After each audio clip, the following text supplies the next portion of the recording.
Welcome back, everyone, to Talking It Out with Bachelor Nation. This week, we are talking to Kira.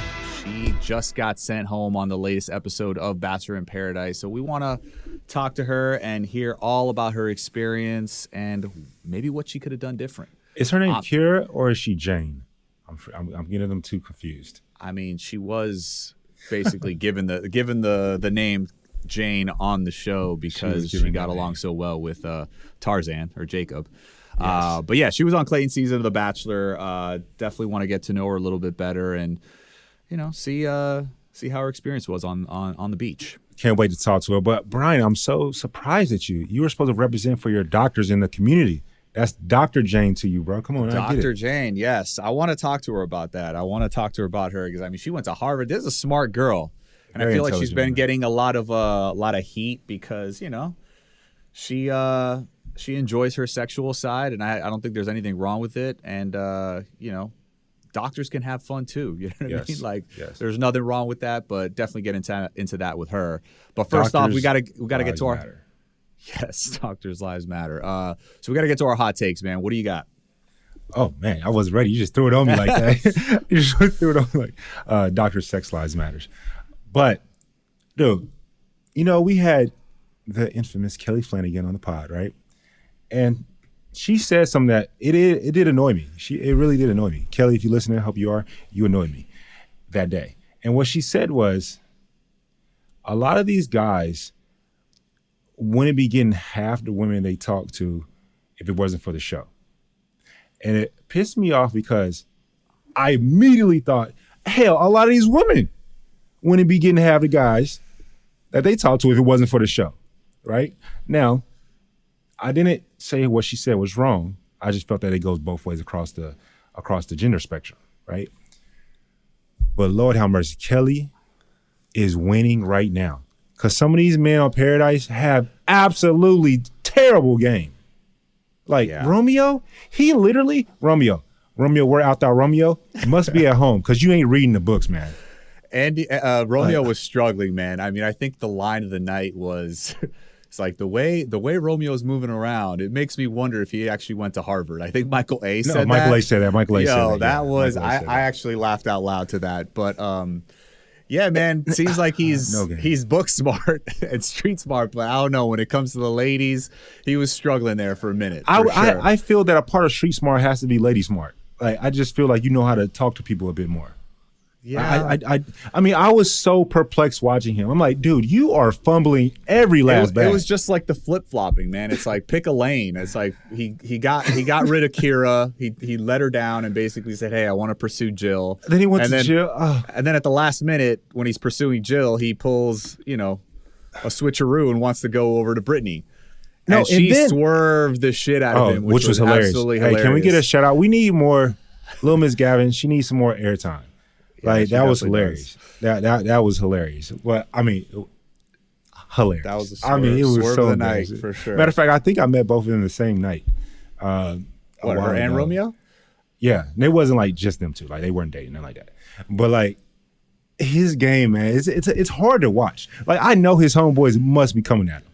They have to be. It was crazy. I mean, it was like, at first, it was like, okay, you're in a love triangle. You're a wanted man. And then by the end of it, it was like, go from being he was asking girls if they would accept his rose. Like, that has to be he got so desperate, and like everybody, I mean, there's something to be said about that. I'm sorry, Romeo. I got to be honest, man. That has to be a first. I feel like women, like maybe the women lost like some respect for him like towards the end, and it's like for sure. Once a woman loses respect for you, like they look at you totally different. You know what I'm saying? And true. I feel like the women were looking at him at the end like they felt sorry for him. Yeah, and he was just going through it, man. He was crying. He was obviously having a little bit of breakdown there.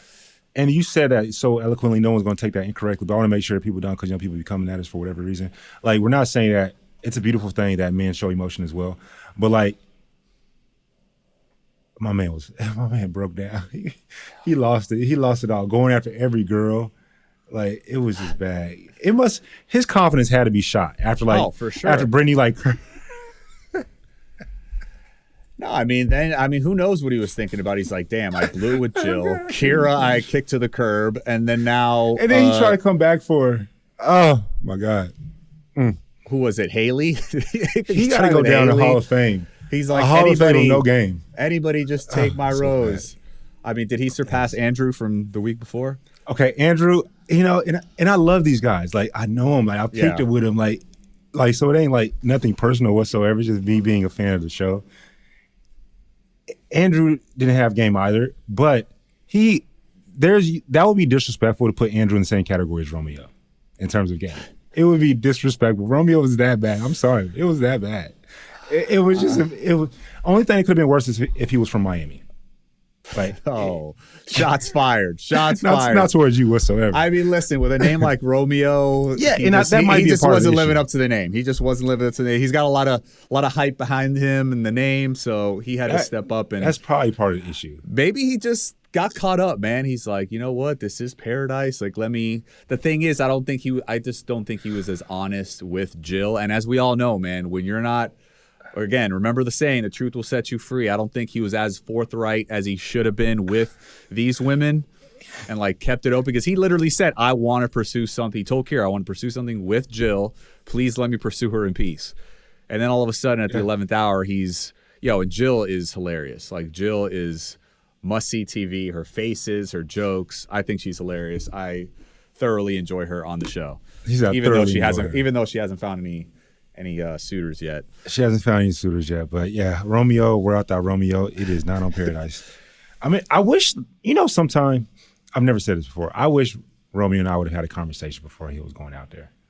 I really do. Well, what would Mike Johnson's advice have been? Like a big brother, in that regard. Like, because, you watch this show and some of these people are friends, and then you're like, oh, God, bro, it's like, you just want the best for your people. And I wish I would have been able to talk to him. It's like Matt James, like, bro, you're amazing. You got to put on 15 pounds of muscle, honey. And he did, and he looked great. Sometimes you just got to know to read the room, man. I mean, there was like a funny-ass meme about Britney's face when he moved in for the kiss. Her eyes were like bug-eyed. Yeah, like, that was... You're really stepping up to me right now, and you're trying to kiss me? Like, what are you thinking? Her expressions were absolutely great. Absolutely great for that. Yeah, I mean, it was deservingly so. That's where his confidence, I think, just took a nosedive, and he was just grasping at straws after that. But you never know. He gave Jill the rose at the end there. Hopefully, I don't know. I don't think they'll ever rekindle that romance. Oh, for sure. Think Jill, that boat has sailed for Jill, but and she was so. Ooh, can we give shout out to Jill? She was so gangster when she took Romeo's rose. Which, by the way, I thought he was going to give his rose to nobody, and so I was surprised that he did. I thought he was going to go home and just like call it a day.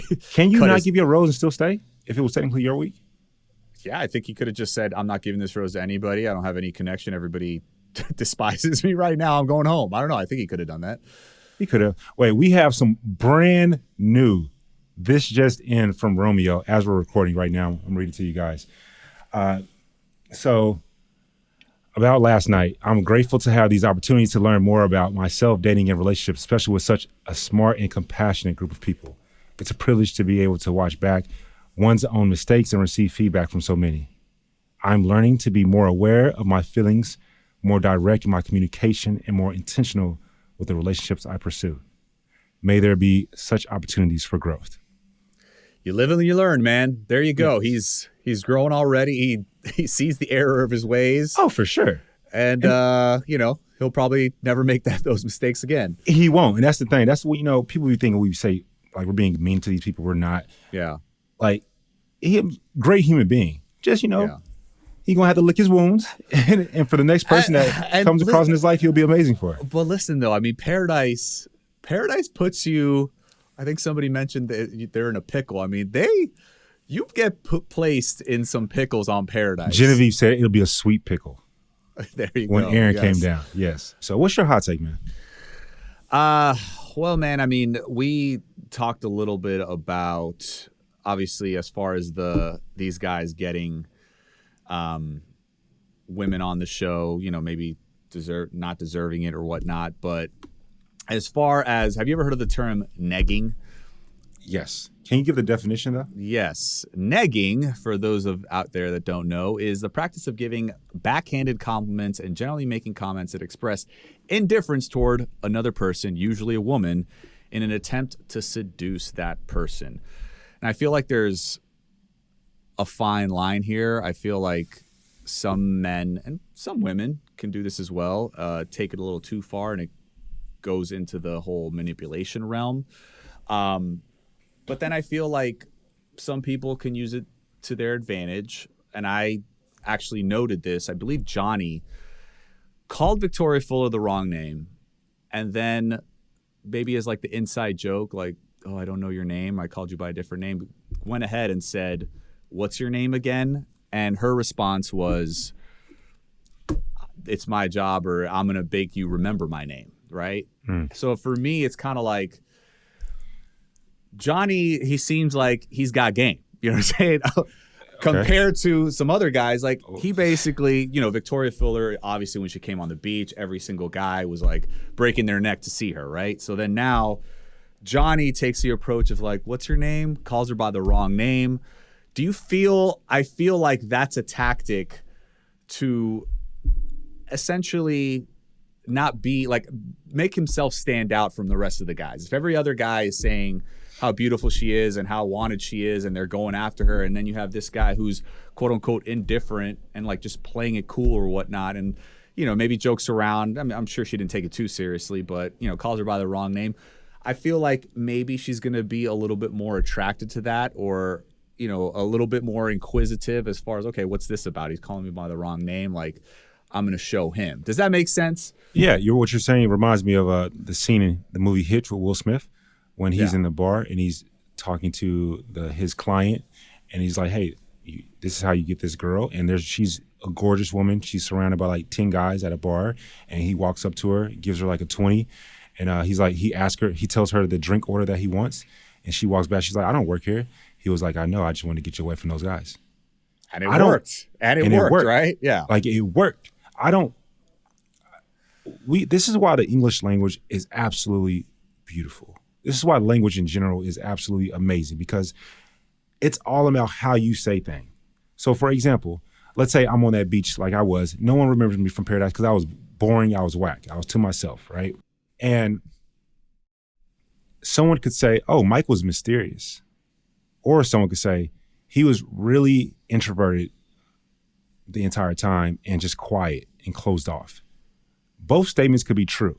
One statement has a way more positive connotation associated with it, which is mysterious. And I think when you use the term negging, I love how you said there's a fine line. Yeah. Because when you start to use things like being manipulative, that's only looked at negatively because it's only bad. That's the wrong way to do it, yeah. And so I said, yeah. When you said, Victoria said to him, well, it's my job to make you never forget it. That to me is fire. That to me is like really amazing flirtation going on between two people, not being mischievous or not being malicious.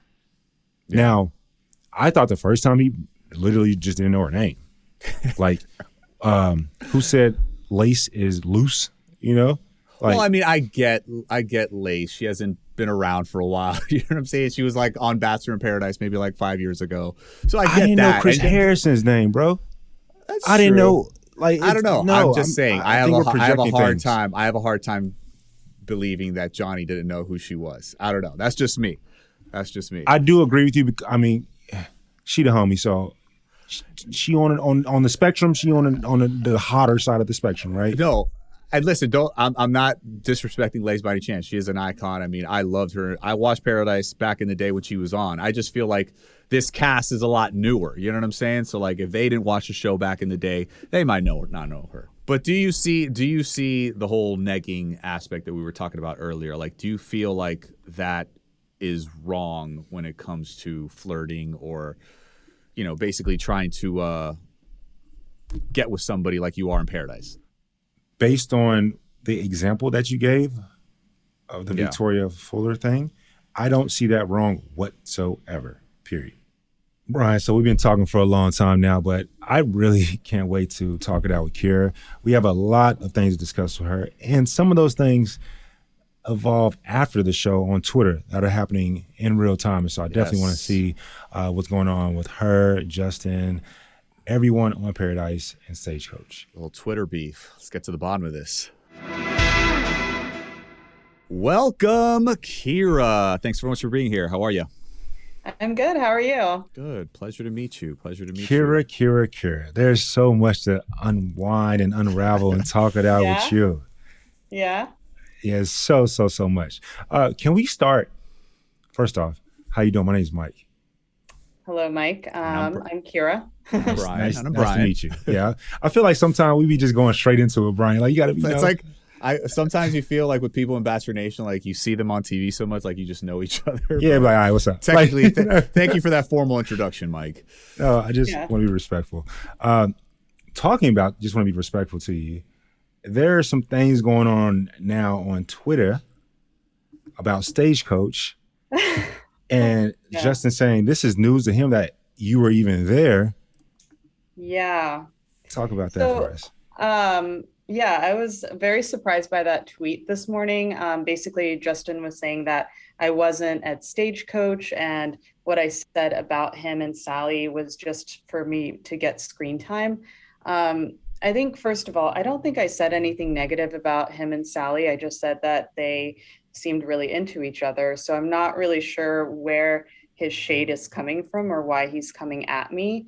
And second of all, I was there and I had conversations with him, and Damn, it was on two separate occasions that we talked. It was the first day of Stagecoach when we were all in a big field, and then also at the pool party. And I think I saw him one other time, but we didn't talk during Blake's performance. So yeah, I know we talked, and I remember talking to other people about how, he wasn't what I expected after talking to him. So like, we definitely talked. And apparently he was all over Sally most of the time when you saw him. He was all over Sally, but you know what? There's nothing wrong with that. They're both young and hot and single, and they can be into each other. And what I was saying was not from like a place of judgment.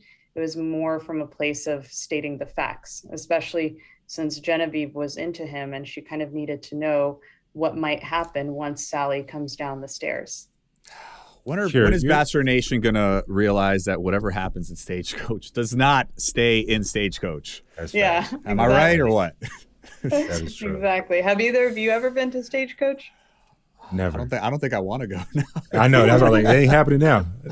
Yeah. Never been. I want to go right there. You mentioned two people can do two things. How do you feel about people coming at you because you're a doctor and you love your sexuality? Yeah, I've been seeing a couple of comments on Twitter and Reddit, and I try not to go on those forums too much, but please don't. Initially, after the first episode aired, there were a lot of people that were complaining that, like, how she's a doctor, how is she acting like this? But then later on, actually, there were a lot of people that were coming out in support of me. And now the conversation is a lot more balanced, and there are more people that are in support of me doing what I want in my private time, and how that's separate from my profession. That being said, like, nothing that I did on Paradise is inappropriate or crossed any ethical lines. So, even if like the personal and professional were like mixed, I never did anything wrong. So I don't see like what the problem is. Neither do I. I think I love your response to that, honestly. Yeah, absolutely. And you're the first person I've ever heard speak on the negative and the positive comments as in like a math equation. You were saying, well, now there's more positive feedback. And so like you just kind of balance itself out. And I think just from a mental health standpoint, more people that are online should look at it more so in that regard. And instead, a lot of people see 3 bad comments to like 15 great comments, Yeah.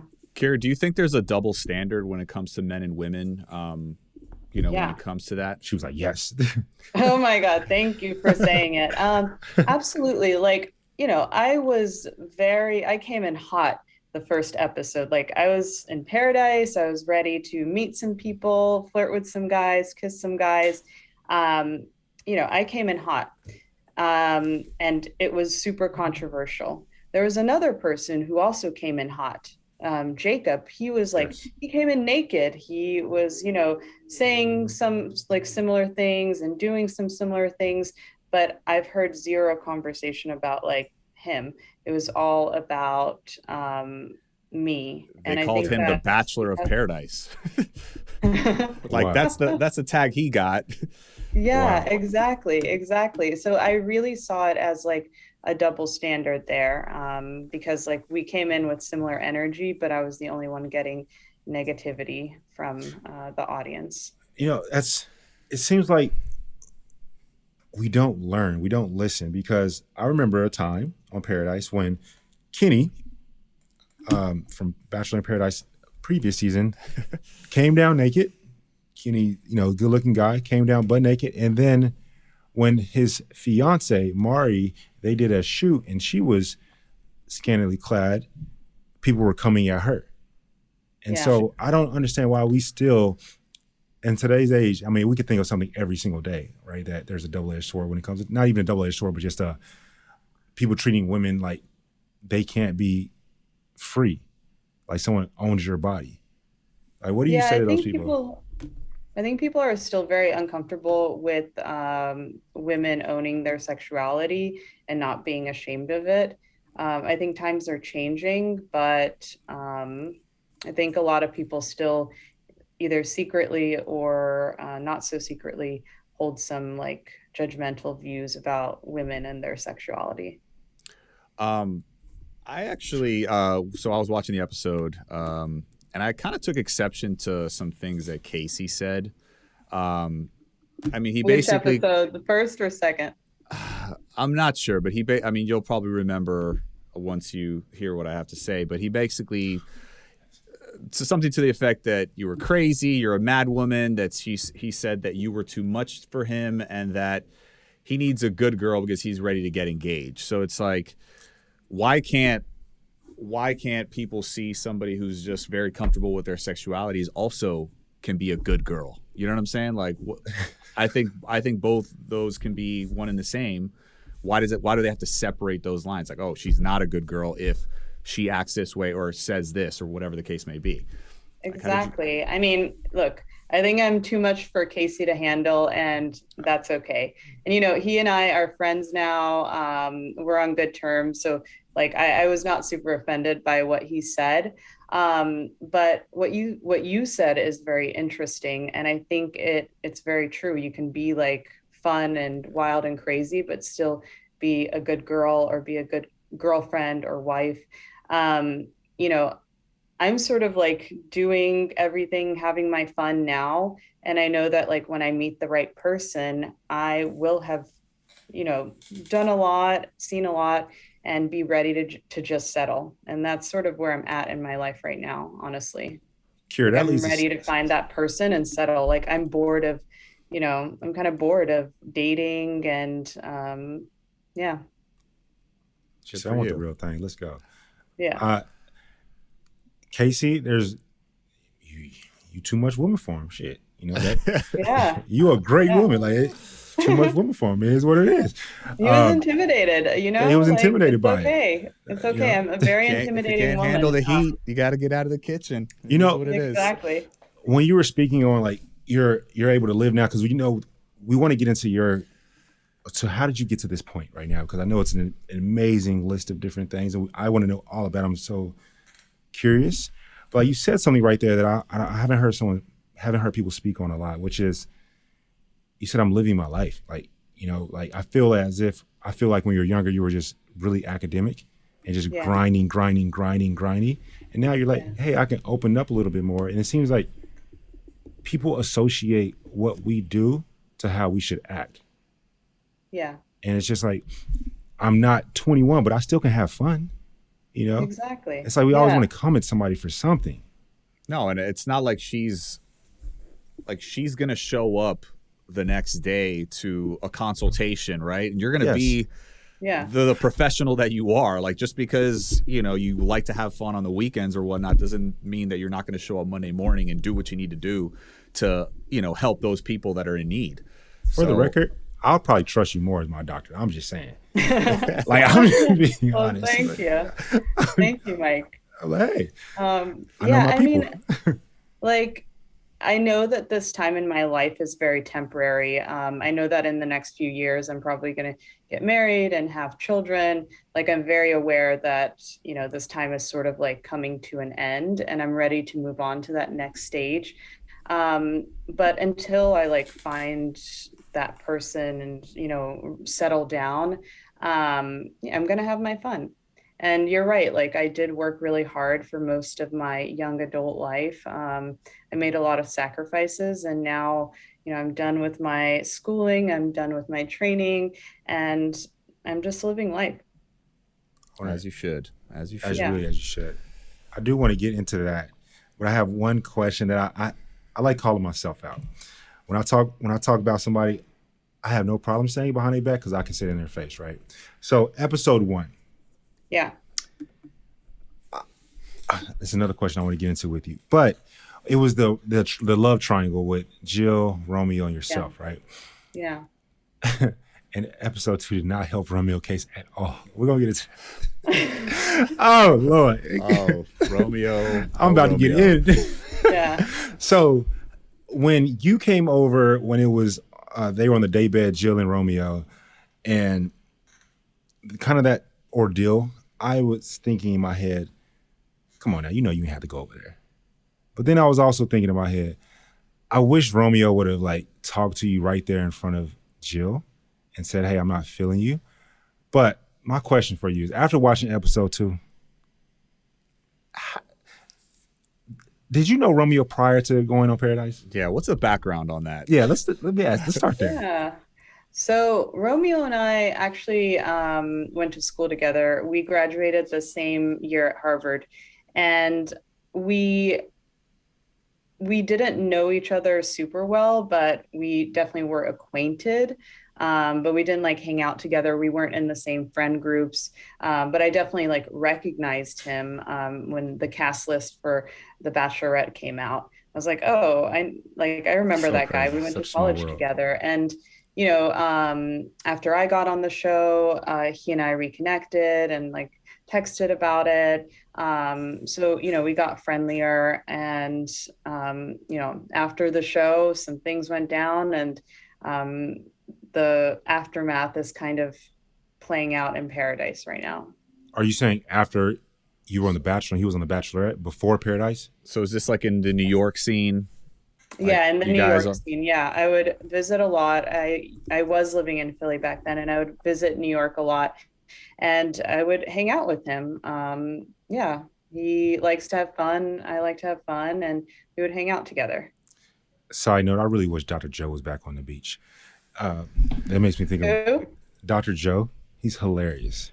Oh, Dr. Joe. Oh, yeah.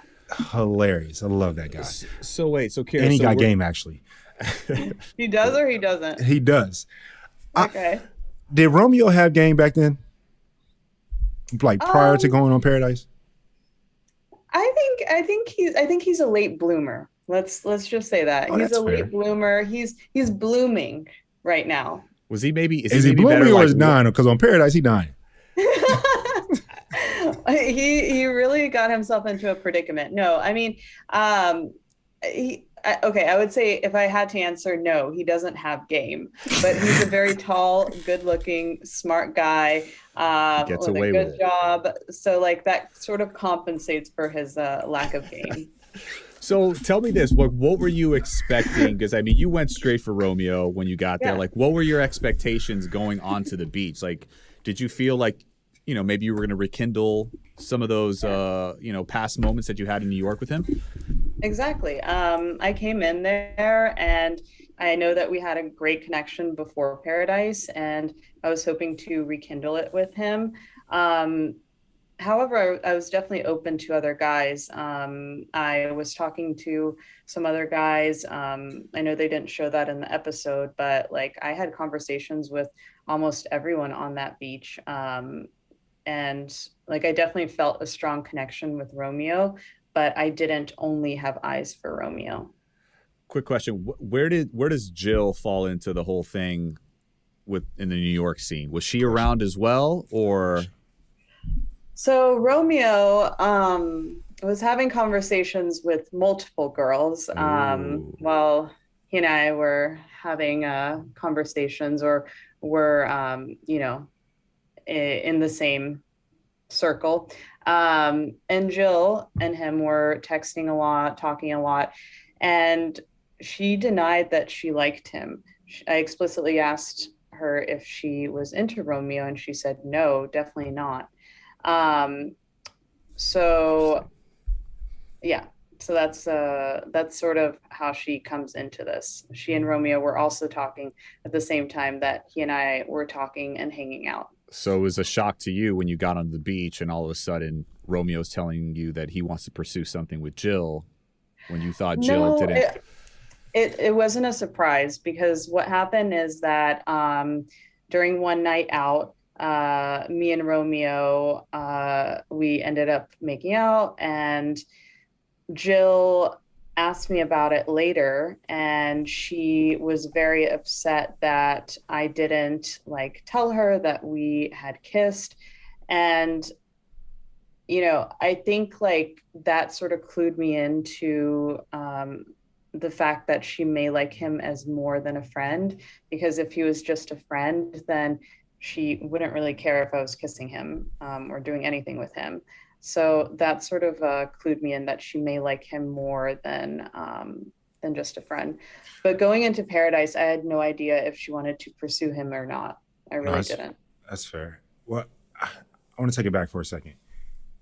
You were saying that Romeo has no game, but he must have game, because am I hearing that he was talking to more than just you and Jill? Yeah, I think so. I don't remember who else he was talking about, but yeah, he was definitely talking to a lot of girls. He was putting his eggs in too many baskets. And outside of Bachelor Nation. Yeah. Hey, my man late blooming. He's 21. Perfect. He's 21 right now. He said he late blooming. He just shooting right. Shots. He's like, I'm trying to live my life. I've he's like, I'm doing what you doing. All this stuff before. Exactly. No. He's a good guy. No, I yeah, he seems like he has a good heart. Yeah, he seems like he has a good heart. He just needs to focus a little bit more. He needs a big brother. Yeah. And if he has a big brother, I want to talk to his big brother. I'm like, dude, you let your little brother go on TV doing this? Come on now. Yeah, it's not even that he did anything terrible. I really just wish he had communicated better with me. The whole day he was sort of leading me on until the evening when he explicitly told me that he wasn't interested. And as soon as he told me that, like, I was on to the next. I was on to Casey. I didn't dwell. I didn't try to convince him. So if he had communicated a lot earlier and not sort of led me on, continued to be flirty all day, while still having eyes only for Jill, we could have really, he could have saved everyone a lot of pain. What kind of things was he saying that made you feel that he was leading you on? Like just being flirty in general, or? Just being flirty in general. Yeah. Got it. Yeah. So you had no indication. No indication. He wasn't like saying, I'm gonna, I want to date you or whatever, but it was just like flirty conversation. Gotcha. Thank you for that background right there. Yeah, that's great. Great tea right there. Yeah, definitely so. Bryan and I both have so many more questions about Paradise, but honestly, here on Talking Now, we want to get to know you on a deeper level. And so, Kira, I got to ask, we know you're a doctor. What kind of doctor are you, and how did you get into the field? Yeah, I'm a doctor of internal medicine. I mostly work in a hospital setting. So whenever someone is admitted to the hospital, I would be taking care of them. Unless they're a surgical issue, then I wouldn't be. The types of patients that I take care of are COVID patients, patients that come in with like heart failure or pneumonia, or COPD. So that's like the most common things that I see in the hospital. I was about to say, you're the type of doctor I've gone to see when I've had asthma attacks. Oh, is your asthma well controlled now? Yes, ma'am. Do you have an inhaler, Mike? Now. No, asthma is scary. No, it definitely is. I use the little discus thing. Okay, good. What it's called. Yes. So what made you want to go into that field, Kira? Yeah, I've always been very science focused. I like science, and I really wanted to like help people and do something meaningful with my life, and I'm glad that I went into medicine. I think during the pandemic was when I really felt it, like felt really glad that I went into medicine because, I think a lot of people were stuck at home, but I felt like I was actually able to do something to get out there and help people. I mean, it was very hard because, especially at the beginning of the pandemic, a lot of people were dying and there was like nothing that we can really do about it. And the first wave really hit hard, but I still feel like it was really a privilege to take care of all those patients. No, We just want to thank you for your service. I mean, being on the front lines like that, it's amazing. Definitely hats off to you. I'm starting to have a better picture of you. It's still a wide paintbrush, but curious. Yeah. So we're listening to you. You are extremely intelligent. F anyone that thinks otherwise, and you confident. You like to show it off a little bit. Ain't nothing wrong with that. But like you were saying that Romeo's blossoming, but you are also in this space that you had just said, that you just mentioned, and all the people that I know that worked in the hospital deserve that. Like completely deserve to just let loose for a little bit. Exactly. Like just let that thing roll, Exactly. Yeah, exactly. No, I mean, I think what COVID and just like living life in general has taught me that it's life is short and just enjoy it and don't care about people's opinions too much unless it's people that know you and really care about you and give you good advice. Everyone else, like, don't really worry about it. And public opinion always it's always like swaying. And I even saw that with the case of me last week, how it was very negative at first and then really shifted to more positive. Would you say that's the biggest lesson you learned since you've been a doctor? Yeah. I think the preciousness of life, definitely. Yeah, because like I see people like dying all the time, not to be morbid or anything. Like a lot of them are towards the end of their life, but it really does remind me that life is really precious. You were talking about advice. I mean, for the audience out there, what's the best piece of medical advice that you could give anybody out there that's listening? Oh, medical advice. Oh, goodness. Taking notes. Make sure that you're vaccinated. Make sure that you're boosted. Don't smoke. Smoking increases the chances of getting not only cancer, but heart disease and stroke later on.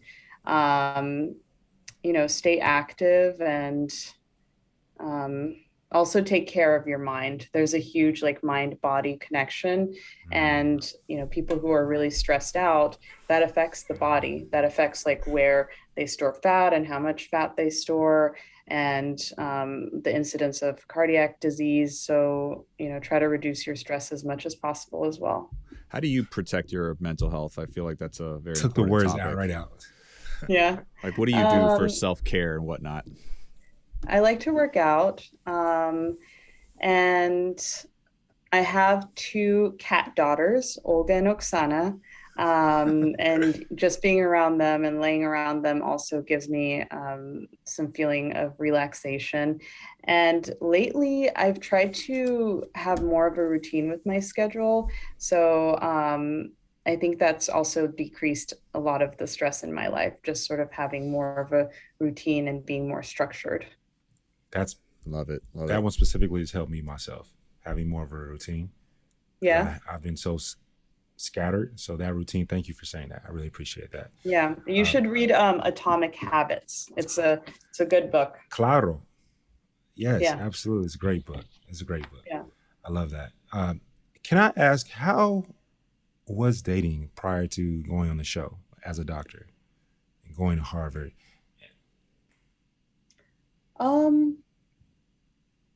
I mean, I don't think I've ever had trouble like finding dates or like finding people who want to date me. But I don't know. I wouldn't say dating has been hard, but I think like finding someone for a meaningful relationship has been harder. I've had only one meaningful relationship, and it was many years ago. It lasted for 6 years. But since then, like I've only had very short relationships. And part of the reason is like, me and things that I need to work through. But also part of the reason is like it's really hard to find like a really good fit, someone who like understands me and values me, and isn't like intimidated by me. Like I don't think I'm very intimidating, am I? Like I don't go around like boasting or I think that some guys are still stuck in a sad place when it comes to a woman making a lot of money and or making more. I think that's how some guys may see that, and that's not your fault. That's 100% on them. Yeah. And one thing I'm surprised that you didn't say, I'm sorry, Bryan, is like when it comes to like understanding and like making things fit, is do you have like a normal 9 to 5 schedule, or how is that for you? No, I usually work about 12 hours, so like 7 to 7. I managed to get off early today in order to do this podcast, but I typically work 7 to 7, and I only really work like maybe 10 to 13 days a month. That's what full time is for a hospitalist. So, I work hard during the days I work hard, but I don't work very many days in the month. And are you on call for anything? Like if they need you? Thankfully, no. Okay. So like when I leave work, I truly leave it because like I just sign out all the patients to the other doctor, the night doctor. So I'm not on call. Is that normal for internal medicine doctors?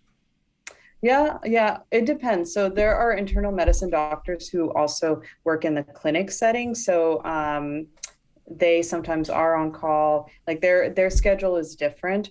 But in terms of like hospitalists and doctors who work in a hospital setting, my schedule is pretty typical. Yeah. Like the shift work and only working part of the month. Yeah. Thank you. Going back to the dating, the way you were talking about it, just maybe want to bring something up about the whole intimidation factor. Have you ever approached a man? Like, are you okay or comfortable with going up to and hitting on a man? Because some women, they like to be approached themselves. They don't like to do the approaching. And, some men find that intimidating, right? But I don't. We actually, Mike, we had this conversation last week. That's why I'm laughing. We love an aggressive woman. You know what I'm saying? Like, we think that's a turn on. So I don't know. What are your thoughts on that? I would change aggressive to assertive or very fair. Thank you for correcting me. I don't want to get in trouble. Yes, thank you. But I know what you mean. I don't have trouble approaching guys. I don't think my approach is particularly aggressive. It's just like getting to know them. Like, hey, how are you? And who are you? Who are you? And then like you feel out the vibes, and typically they're the ones that ask for my number, ask for my social. But yeah, why not go after like who you want? I don't see a problem with that. But I think after that, I really try to let them take the lead, because men like to be men, and I like to be a woman. I like to, sometimes take the back seat or the side seat and not have to like, do everything. Like, I like being like a strong, independent woman, but I don't want to have to do it my whole life. Like I want to have a partner that I can share some of the burdens of life with. That's where I stand. Yeah, sometimes we need a little kick in the ass in the beginning. Yeah. Sometimes, yeah. How have you always been so open in terms of just like you were just saying, if someone were to come, if you were at a bar, you go up to somebody, they come up to you, if they ask for your number or your social, and what we were talking about actually earlier about your occupation and what you do for a living. Because I know a lot of people that have like their socials private based upon their occupation. What are your thoughts on that? About like my social media? Yeah. I think the same, like I think my professional life and my personal life are very in my mind, very separate. So what I post on social is just like sort of about me and my personal life. And I try not to put a lot of like medical content on my Instagram, because I want those two things to be separate. And I try not to make it too like, you know, racy or whatever, but I'm totally fine posting like bikini pics or, you know, like sexier pics. But I also don't want that to be my brand, like that only to be my brand. I could definitely see you being a brand ambassador for like, just, I feel like you are a perfect fit for some brand out there. Just boss woman doing her thing, but humble, with but her also sexuality, like loves her sexuality. Like you are going to be the perfect fit for a brand. Thank you. 100 million%. Kira, going back to Bachelor Talk, how in the world did you get on the show? Yeah. So my best friend Harry nominated me to be on the show. And I got a call from them, and it was not something that I ever expected to do or really wanted to do. Like I've watched Bachelor casually here and there, but I was definitely not like a super fan or anything. But when they called me, I thought about it, and I was single at the time. So I was like, why not? You know, why not do this? I was a little bit worried about like, could this affect my professional reputation? But I sort of like got over that fear and decided to go for it. And, you know, I'm really glad that I did, because I've really grown a lot as a person. I've learned a lot about myself, and I've also learned a lot about how other people operate. Do your patients ever mention, hey, you were on the show, great show last night, or anything like that? I mean, do they ever comment? I haven't had any patients really recognize me. Like, I think a lot of the like nursing staff and like a lot of the staff like do, but I don't think patients do. Maybe because I'm wearing like a mask 24/7. And, you know, maybe they're too sick to be Googling stuff on their they in the hospital. They ain't worried about that. They in the hospital. They worried about Exactly. getting fixed. That's all they worried about. No patient has asked me about it or said anything. Now, Bryan, I don't know if you heard also look this. like a mess in the hospital. So that's another thing, like no makeup, just sort of like rolling in with my scrubs. And yeah, so maybe that's it as well. On a mission. You got a job to do. Bryan, exactly. I don't know if you heard this, but Kira just said when we were talking about how she got on the show, your friend Harry had nominated you, and you were saying you were single then. Are you single now? I think that remains to be seen. Or rather, we can talk about it later.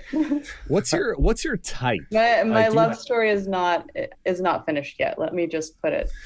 Like, what's your type? What's like your ideal man? Because I mean, you were on Clayton season, right?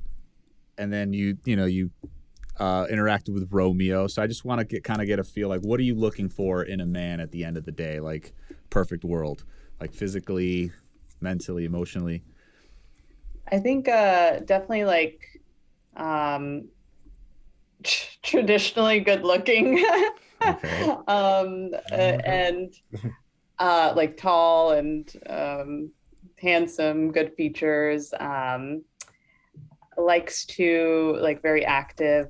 So that's like the superficial stuff. And in terms of attributes, I don't know. I think I tend to like more chill personalities, or people who can, calm me down, because at times like I can be very anxious, and I need someone to sort of calm me down. I don't know, someone that values quality time and family. That's really big. And sort of someone who has a similar vision for how their life is going to unfold, both personally and like sort of like professionally. Or I don't think that's superficial at all. You're just being honest. Yeah. And the other thing I forgot to mention is I'm very straightforward, as you guys can probably tell. And I really appreciate it when someone is also able to be straightforward and communicate well, but also do it in like a tactful, kind manner. Love that. Kira, speaking of honesty, thank you for being honest. You're so honest. We got to talk about your comment about being a porn star in another life. That, I think, really shook Bachelor Nation to its core. I'm glad you said it. How have people reacted to that? Yeah, people have reacted very negatively about that. I was joking around in my interview, and, like, I think that's like one of the things I said, and it was broadcast. And, I don't necessarily regret saying that, but it was a joke. So this is like a revolving theme, because I don't know if you know a lady named Demi. She was on the show as well. She could say that and people will love it. Yeah. Eat it up. You say it, it's like, I don't like her. Yeah, oh my God, she's a doctor. How dare she? Yeah, it's like, come on. And what's wrong with porn stars, honestly? Like, they're making an honest living. So, I don't necessarily like seriously want to be one, but I respect their line of work, and I think other people should too. And yeah.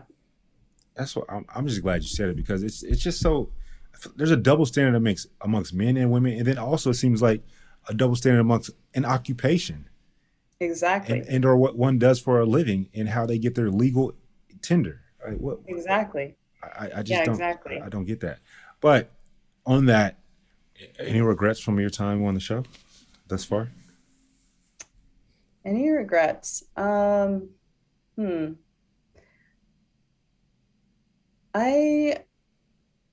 wouldn't say that. Would you have done things differently, knowing what you know now? I don't think I would have focused so much on Romeo at the beginning. I think I would have explored more options earlier on, and maybe like focused more on Jacob from the very beginning and built the foundation with him earlier. But other than that, I don't think that there's anything I regret. I think I was very much myself, and I had a lot of fun. I went there to have fun, and it was a good experience overall. So it was fun for you? Most of the time it was fun. Yeah. Most of the time. I gotta ask, Mike. I gotta ask.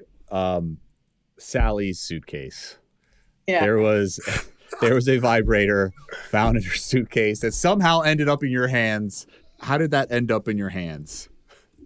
So the girls brought all of the stuff down to where the bar was, and I was like at the bar. So like they brought it down, and I was like, oh, cool. Yeah, oh, cool. Cool, one of these. I saw a tweet that was talking. No, it wasn't Marlena. She said it. She was like, and this is why people are so nice to the producers, because they can like plant a dildo without you even being there, right? Do you feel that some people are saying about you that you were playing for the cameras, like Justin saying that you're trying to get followers and trying to get screen time and things of that nature. Do you feel that you were simply just having a good time and playing around, or you were there for the right reasons, per se, those words? I was definitely not playing to the cameras. I was there to have fun, and I had fun, and I let loose. And I wouldn't say like everything that I did there, I probably would do in real life. I'm trying to think. Yeah. Yeah, probably. Yeah, I would do in real life. So no. And also, I actually take issue with Marlena's tweet, because like, what's wrong with having like a vibrator in your suitcase, I think it was like that shouldn't be it embarrassing. It comes in handy on the road. Exactly. Right? Yeah. Story for another day. Can we talk about Joe Amable's tweet? Yeah, I didn't speak on that. What was it? What was said? He basically something to the effect that at least we know you're there to build an OnlyFans platform instead of some other platform, I guess, or something to that effect. I mean, you could I'm sure you know exactly what he said. Yeah, I'm sure you know exactly. So he said, at least we know that Kira's not here for Instagram followers, but rather OnlyFans followers or something to that effect. Please tell me you retweeted and said, "Did you subscribe yet?" Like, yeah, someone commented, and you would be the first a subscriber. So that was a funny clapback. No, I mean, look, it was a funny joke. Like if one of my friends said it, it would have been like funny. But I think him saying it was a little bit in poor taste. There's like a kind of a weird power dynamic here, and he should have been more sensitive to that. Like he is a straight white man in America with a lot of like followers and social capital, and he's sort of joking about the sexuality of like a woman of color who has a lot less social capital than him. So I think I think he should have been a little bit more careful with his words. Yeah, that was, I definitely don't agree with that being put out there for sure. I mean, it was he definitely got ring for it. Next time, can y'all please send me this in like live time? Because I would have clapped back for you. I would have said that for you. Thank you. I wish I would have seen it in live time. I need to be on Twitter when I watch. But again, it's not that deep. Like a lot of things are not that deep, and it's not. Joe would say he would apologize to you and say you're right. Yeah. That's honestly what he would do. Then he'd probably try to cook for you. Yeah. Can we talk a little bit about Jill as well? Yes. Jill, yes. Yeah. Speak on it. What would you like to talk about? I have like a couple things to like say about that. So yeah, I think so. I was pretty like hurt by Jill watching the first episode. I was pretty surprised and shocked to see like some of the negative things that she said about me to her interviewer and also to like other people.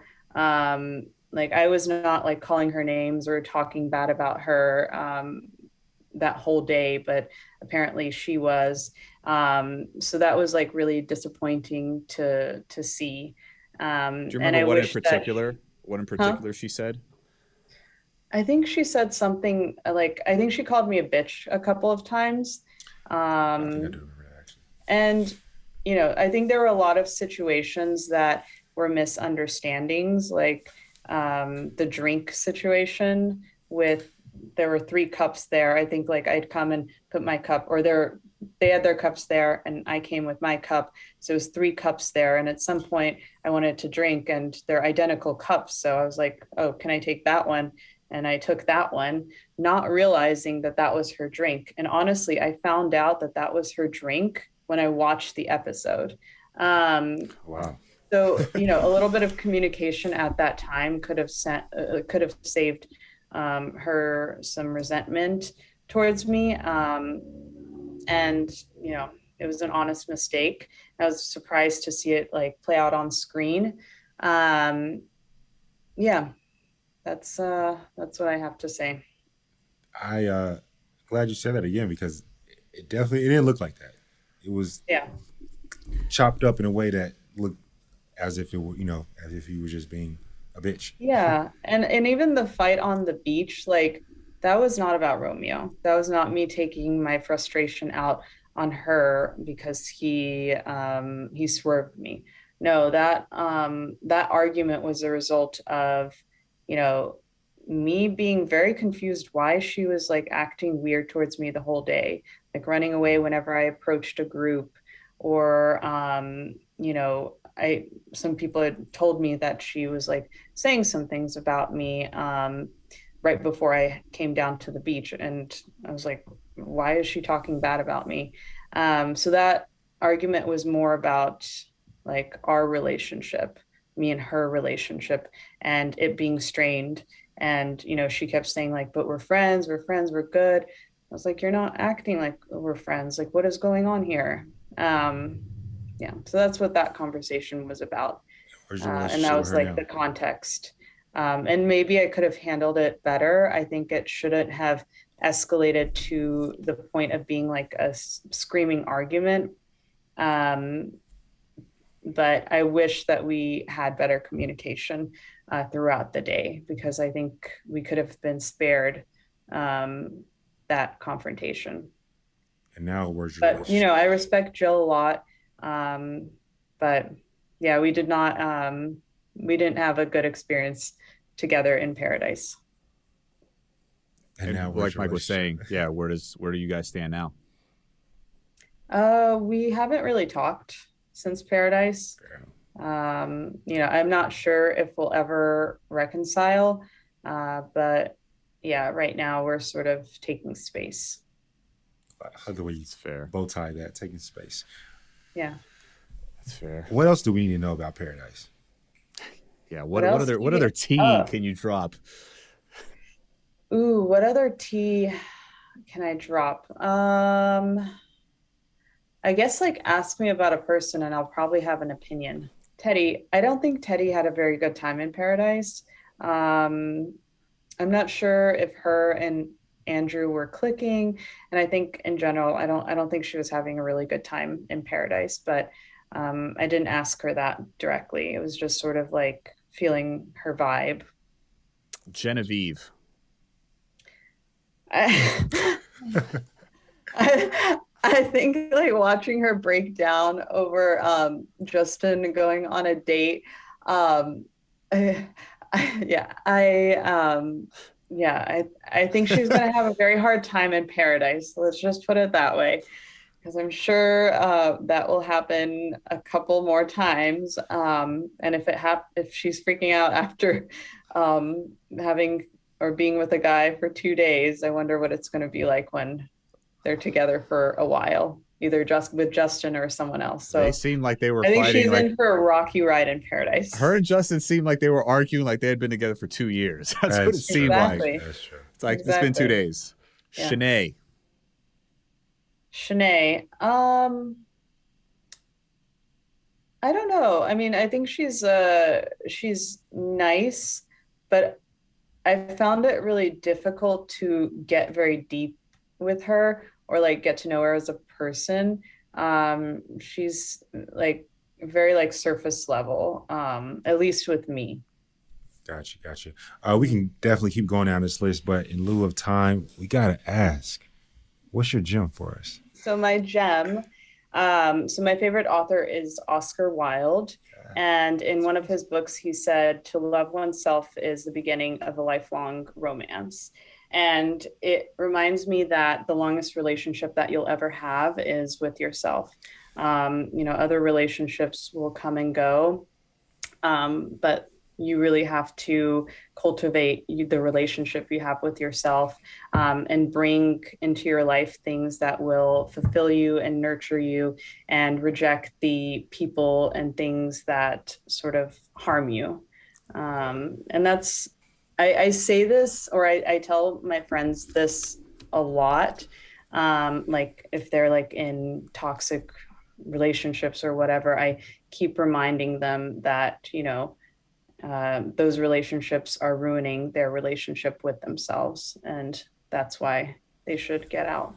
I want a part two with you, because I can so riff off of that. Oh, thank you so much for. We didn't get into like young Kira.